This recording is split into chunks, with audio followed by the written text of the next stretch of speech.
25 avril 1930. Au Carnegie Hall, la salle s'emplit d'un son étrange, oppressant et lumineux, effrayant et radieux, vibrant et magnétique.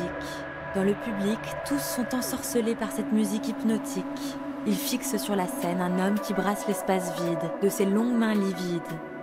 Il n'a pas d'instrument, il caresse l'air comme du vent, et de ses doigts comme par magie, comme venus d'une autre galaxie, émane une mélodie, tout droit sortie de l'invisible.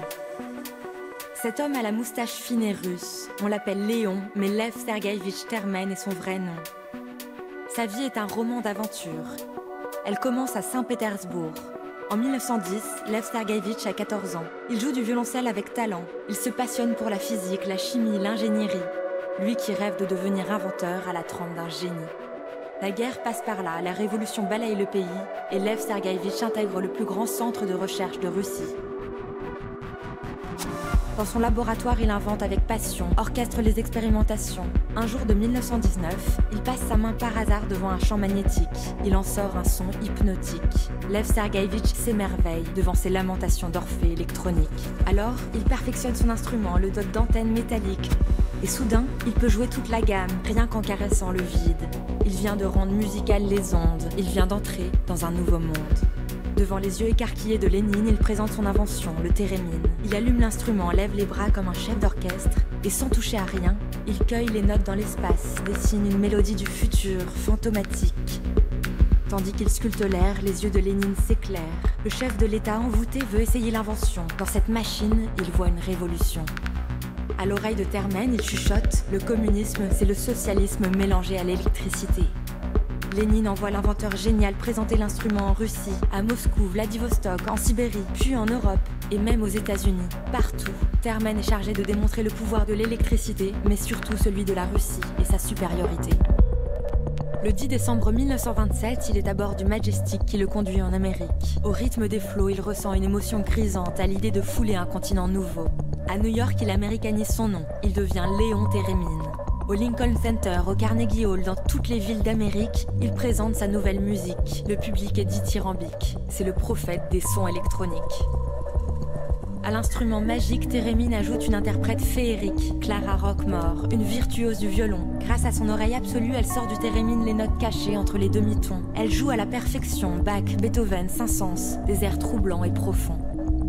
Dans son appartement new-yorkais, Léon Thérémine continue d'inventer de nouveaux objets.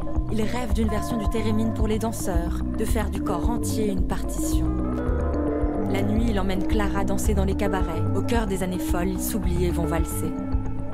Le jour, Léon joue l'agent double. Pour les soviétiques comme pour les américains, il espionne. Et d'un côté comme de l'autre, il en sait trop. Un jour de 1938, deux hommes à l'accent russe entrent chez lui. Un pistolet braqué dans le dos, il l'emmène. Du jour au lendemain, Léon disparaît, sans laisser de traces. Son épouse, ses amis, Clara, tous le cherchent. Mais Léon n'est nulle part, évaporé. Sa mort est officiellement déclarée. Peu à peu, on l'oublie. Les années passent et l'inventeur devient un vieux souvenir. À Hollywood, ses ondes accompagnent désormais les films de science-fiction. Clara, elle, continue de jouer Bach, encore et encore. Elle n'a pas perdu espoir qu'un jour elle allait le revoir. La rumeur dit que le KGB l'a liquidé. De tous les dictionnaires russes, de tous les articles soviétiques, son nom a été effacé. Pendant que tous le croient mort, Lev Sergueïevitch, enfermé à l'extrême est de la Sibérie, brave le froid, la neige, l'hiver glacé. Année après année, il construit des routes, contraint et surveillé. Le goulag a creusé ses traits. On l'oblige à fabriquer des appareils d'espionnage pour le KGB. Le soir, en secret, il récupère des boîtes de conserve rouillées et construit des thérémines qu'il prend soin de cacher. Ses inventions sont si géniales que Staline lui-même décide de le sortir du goulag. Il lui offre à Moscou un bel appartement avec femme de ménage et le distingue du Grand Prix Staline des arts et des sciences. En 1947, Clara est à Moscou. Elle entend dire que l'ingénieur est vivant. Le cœur tremblant, elle part à sa recherche et le retrouve. À voix basse, les joues creusées, les yeux cernés, Léon lui raconte son histoire. Un article paraît dans le New York Times. Le héros Thérémine n'est pas mort.